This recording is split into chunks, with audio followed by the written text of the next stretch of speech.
Very well. I suppose a moment or two of my time couldn't hurt. I am Jiub. Some call me Saint Jiub. Others call me Jiub the Eradicator. Perhaps you've heard of me. What do I mean, indeed? If I hadn't lost all of the pages, I wouldn't be in this predicament, and we wouldn't be having this conversation. And you think I do? Oh, this is simply getting infuriating. I can't say that I'm surprised by your answer. Until I get my second volume published, no one will ever know of my achievements. How does anyone expect me to write my opus with all of these rude interruptions? Oh, I see. You've decided to cease pursuing your busy schedule and wish to talk now. How kind. After I was freed from prison, I decided to turn my life around. Give something back to the people of Morrowind. It became quickly apparent that the best way I could help would be by wiping out the cliff racers. Ah, yes. Say Jiub the Eradicator, Jiub the Magnificent. I've earned a lot of those titles thanks to my campaign against the Winged Menace. Indeed I was. I hunted down and killed every last one of them. Took years.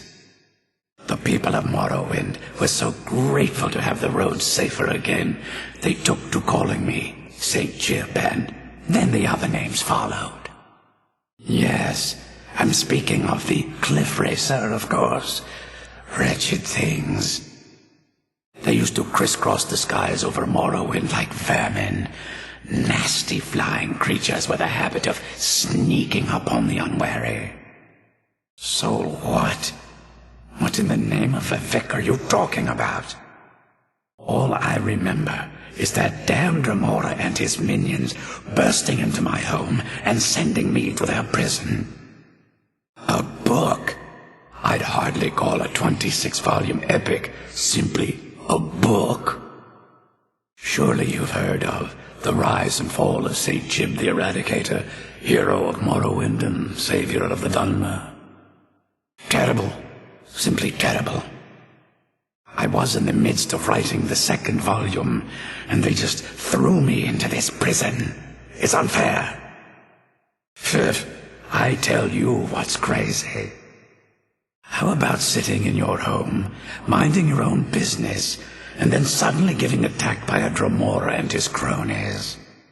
Maybe you should leave the writing to an expert. Stop making foolish suggestions.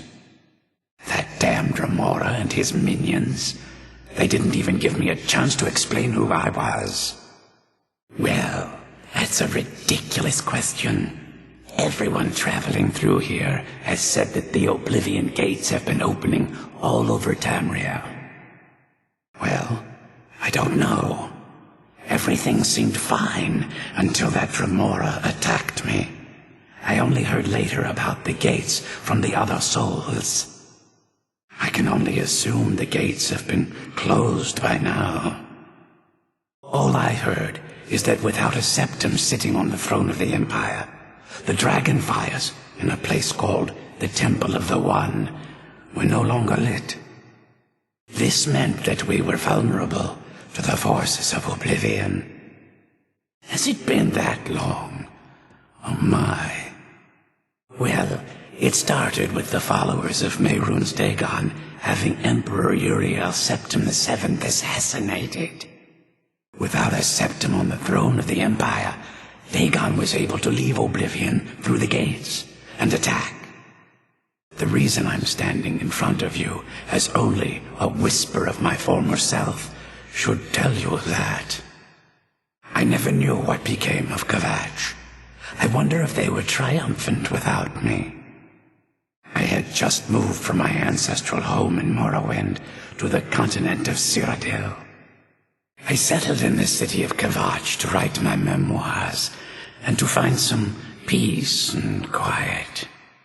Indeed, one moment I was writing diligently, and the next my door bursts open. I took it upon myself to join the cause and fight the Dremora, thinking this would simply be another feather in my cap. It was a cadre of Dremora. The city was under attack. That was a dark time in my life.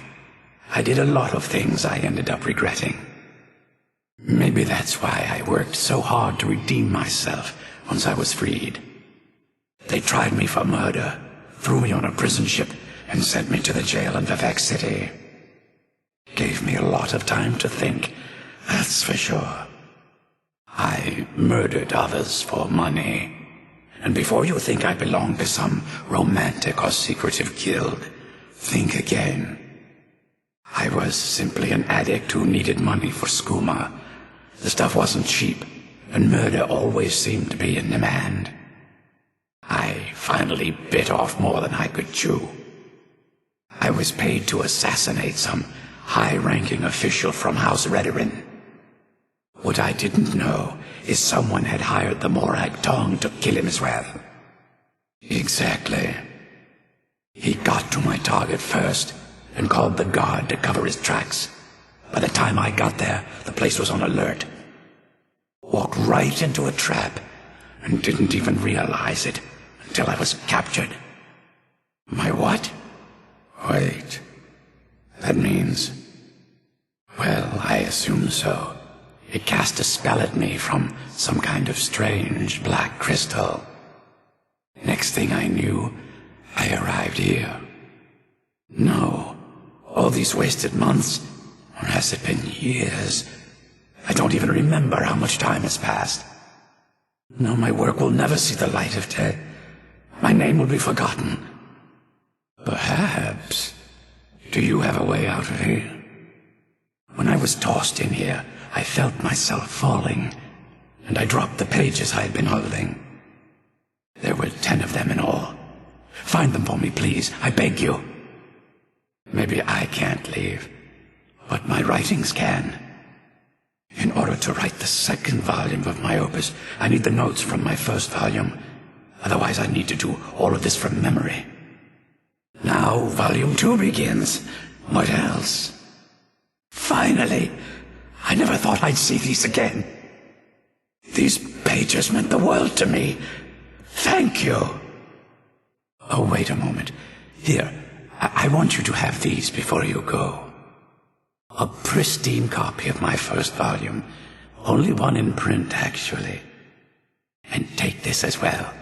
Seeing as St. Jiub has ascended to pure spiritual form, I won't need it any longer. I miss my homeland, but I can't say that I miss all the noise. When you get back to Tamriel, let them know I still exist. Now, where was I? Only 30 more pages, and my next volume will be complete.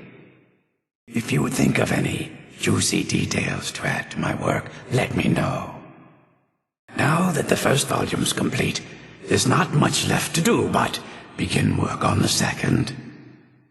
There are plenty of other adventures I've had over the years, but you'll just have to read my next work to find out. I'm still hard at work on the second volume of my epic. Come to visit this lost soul again. Back to visit Jiub the Magnificent, eh? I hope you've read the first volume of my epic by now. This is the most peace and quiet I've had in a lifetime. There's no one around to disturb me and distract me from my writing.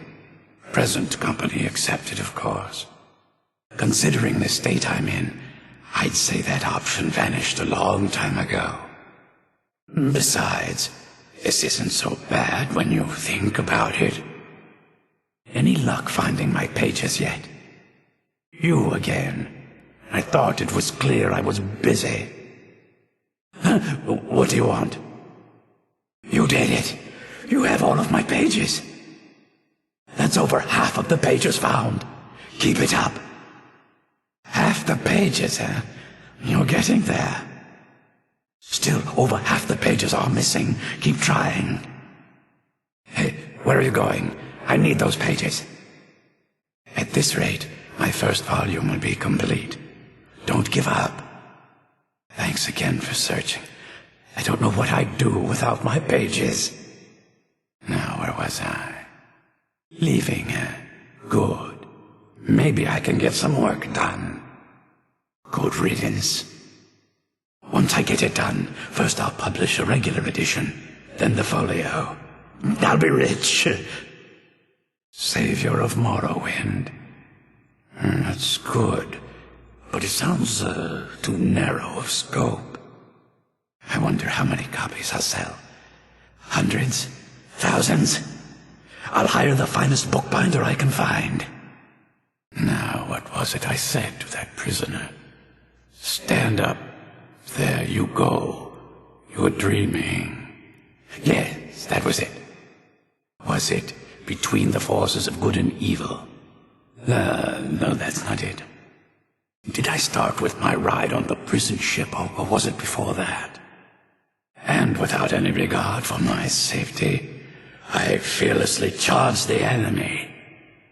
No, much too dramatic. I can't believe I lost those pages. Did I call it the Great Hunt? Or was it just the hunt? I can't remember. When I rewrite those pages, they'll see what they missed. Was it having the adoration of thousands? No, wait. I could make it the adoration of tens of thousands. Damn it, how could I be so foolish?